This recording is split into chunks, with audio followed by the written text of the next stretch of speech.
Soul Garden. Live, love, be. Hello, ambassadors, and welcome back from the weekend. And let me be the first to say Happy New Year. Well, it's going to be a sunny and playful New Year's holiday for the Geminis. That's because the moon has moved into Libra. It actually entered into that consciousness yesterday.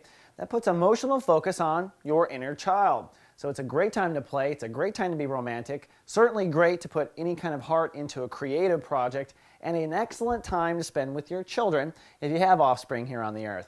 Either way, you're going to find you're very playful, and the only time I think this goes sour is when that inner child cannot get what it wants. So hopefully you can, right? Now, when we get back from all this playing, the sun in Capricorn is saying it's time to move forward with any sort of ideas you have so far about intimacy issues. That's right. With the sun in Capricorn, it puts conscious focus on all of your boundaries, trust issues, and also any issues that deal with sexual relations with others, or perhaps the death of someone. Sometimes when people pass over, this is the consciousness that deals with connecting to the other side, or our faith that there is another side. It is all the boundaries that life has to offer. Now, I know, Gemini, you probably don't feel like an expert in that arena.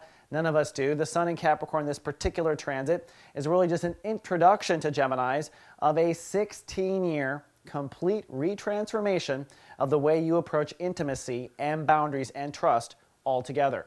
So with the sun in Capricorn in Chapter 2, it's time to experiment with some of the ideas you have thus far. Most likely those ideas are what not to do. Either way, take some steps forward and try out a few things before Lightcast Day comes up a few days later.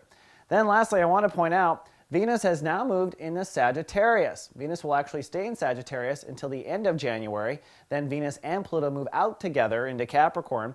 What that means is nearly 30 days of love, creativity, and compassion, all focused on relations to others and your marriages. So no matter who you are married to or whoever you are not married to, Venus makes you quite fertile in that department for 30 days. All right, Gemini, that's all we have for New Year's Eve. I'll be back tomorrow with an Astro Extra on Saturn in Virgo in 2008. Live, love, be.